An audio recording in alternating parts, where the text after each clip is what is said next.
Welcome every single one of you. সবাইকে আমার ক্লাসে স্বাগতম জানাই। আজকে আমরা আলোচনা করব একটি important topic, international airport.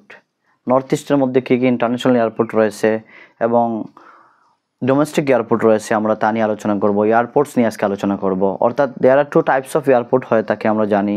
Airports হতে পারে কমার্শিয়াল অথবা ইনক্লেভস হতে পারে, অর্থাৎ সিভিল হতে পারে। তো আমরা কমার্শিয়ালস ওগুলি দেখবো, এয়ারপোর্টসগুলি যেগুলি এক্সামের মধ্যে ফ্রিকুয়েন্টলি আসে, এবং ডোমেস্টিক যেগুলি হচ্ছে ইন্ট্রা ইন্ডিয়া, অর্থাৎ ইন্ডিয়ার মধ্যে যেগুলি চলে, এগুলি নিয়ে আলোচনা করব। নর্থ ইস্টের মধ্যে যে যে এয়ারপোর্টস রয়েছে এগুলি নিয়ে আলোচনা করব আজকে। এবং যেহেতু আসাম ডাইরেক্ট রিক্রুটমেন্ট হচ্ছে আসামের একটি এক্সাম, তাই নর্থ ইস্টের এয়ারপোর্টসগুলি ইম্পর্টেন্ট হবে। লাস্ট এক্সামের মধ্যে এসেছিলো, এই জন্য এয়ারপোর্ট নিয়ে আজকে টপিক নিয়ে আসলাম।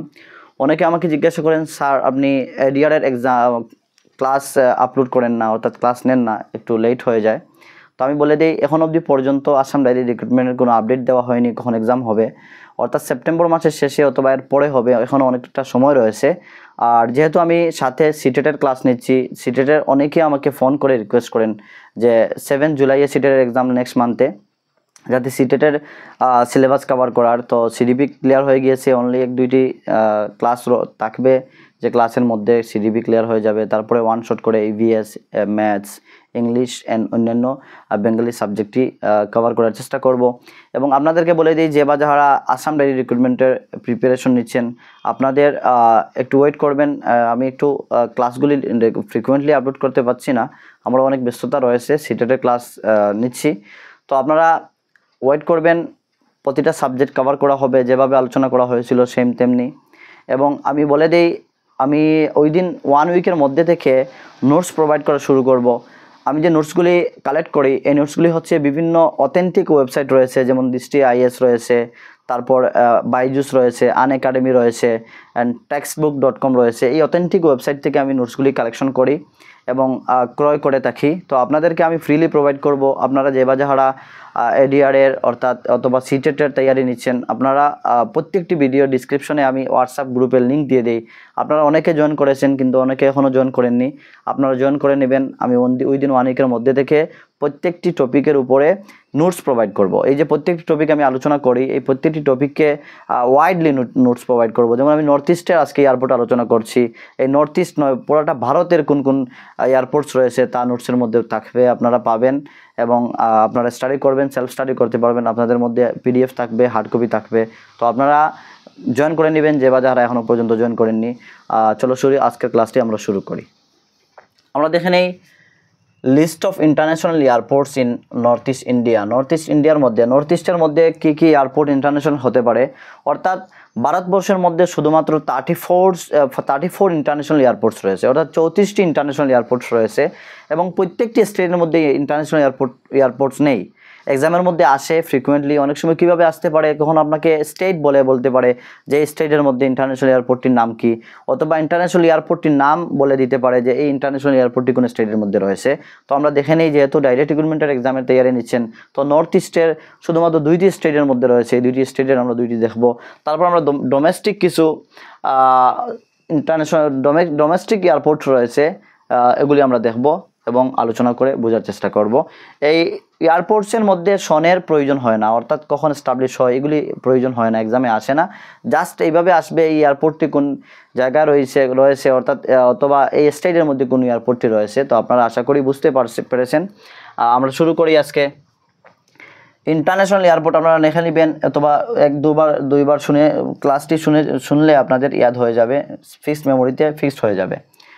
ইন্টারন্যাশনাল এয়ারপোর্ট আসামের মধ্যে গুয়াহাটির মধ্যে একটি মাত্র রয়েছে, লোকপ্রিয় গোপীনাথ বরদলৈ ইন্টারন্যাশনাল এয়ারপোর্ট। এক্সামের মধ্যে এসেছিল প্রিভিয়াস ইয়ারে, আপনারা দেখে নেবেন। তো কিভাবে লোকপ্রিয় গোপীনাথ বরদলৈ ইন্টারন্যাশনাল এয়ারপোর্ট হচ্ছে আসাম স্টেটের মধ্যে গুয়াহাটি সিটির মধ্যে রয়েছে। সেকেন্ড নর্থ ইস্টের যে স্টেট মেঘালয়ের মধ্যে ইম্ফলের মধ্যে একটি ইন্টারন্যাশনাল এয়ারপোর্ট রয়েছে, ইম্ফল ইন্টারন্যাশনাল এয়ারপোর্ট। অর্থাৎ নর্থ ইস্টের মধ্যে শুধুমাত্র 2টি ইন্টারন্যাশনাল এয়ারপোর্ট রয়েছে, এই 2টি আপনারা দেখতে পাচ্ছেন। তারপরে আমরা কিছু পয়েন্ট দেখব, কোন ইন্টারন্যাশনাল এয়ারপোর্টটি ভারতের মধ্যে সবথেকে লার্জেস্ট, কোন ইন্টারন্যাশনাল এয়ারপোর্টটি সবথেকে ওল্ডেস্ট, কোনটি সবথেকে নিউয়েস্ট, বিজিয়েস্ট, এগুলি আমরা আজকে আলোচনা করব।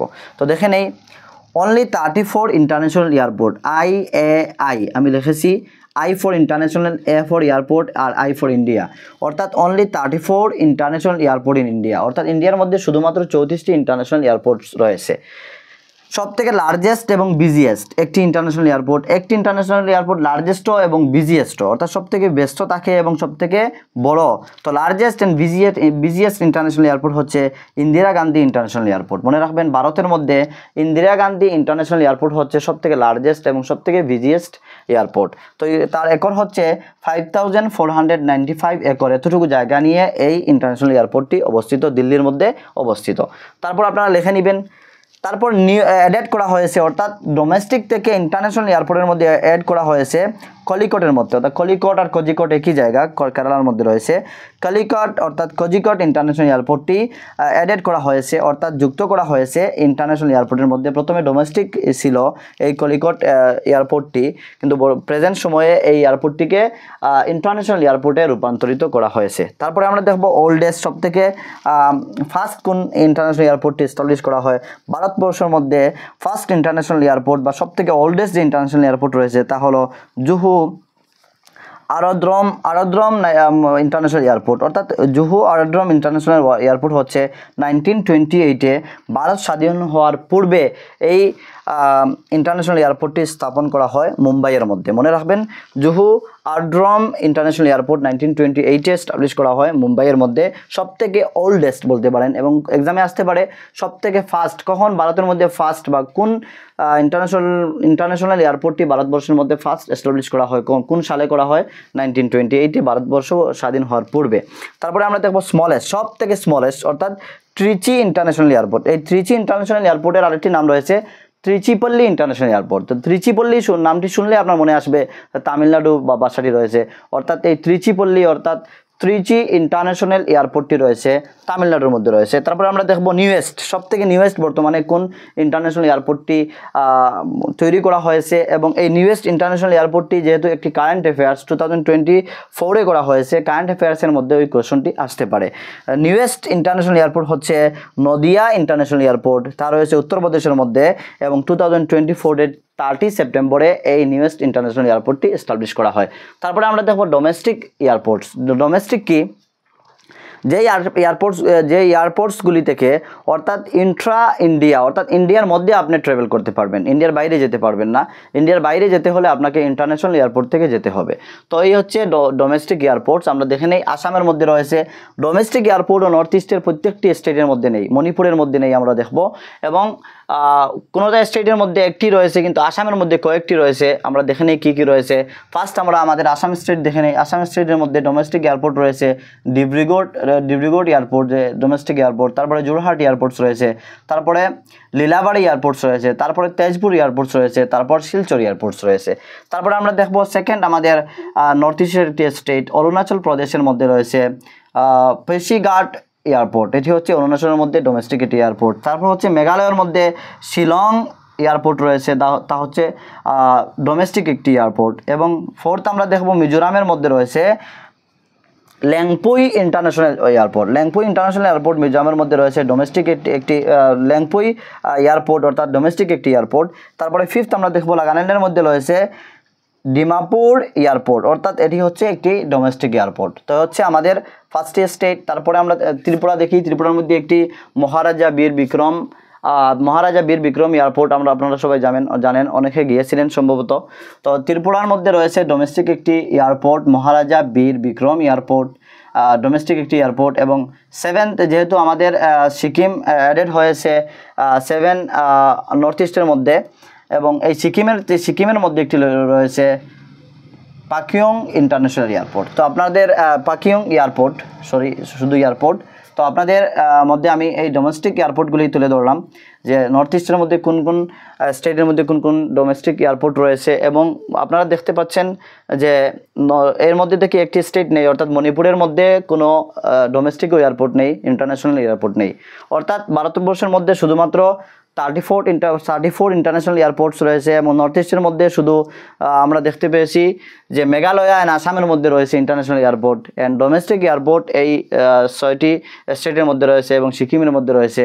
এবং আমরা যখন স্টাডি করব, যদিও ভারতবর্ষের আউটপুট থেকে আসতে পারে, তখন আপনারা জয়েন করে নেবেন। হোয়াটসঅ্যাপ গ্রুপে আমি নোটস প্রোভাইড করব, আপনারা পিডিএফ থেকেও পড়তে পারবেন। আশা করি সবাই ভালো আছেন, সুস্থ আছেন। ভালো থাকেন, সুস্থ থাকেন। যদি ক্লাস ভালো লাগে তখন আপনারা লাইক করবেন, শেয়ার করবেন, কমেন্ট করবেন। আর যদি নতুন এসে থাকেন আপনি সাবস্ক্রাইব করবেন। যখনও সাবস্ক্রাইব করবেন তখন বেল আইকন আপনি অলে ক্লিক করে রাখবেন। যখনই আমি ক্লাস আপলোড করব নেক্সট ক্লাস আপনি নোটিফিকেশন পেয়ে যাবেন এবং ক্লাস অবজার্ভ করতে পারবেন। Thank you so much for watching.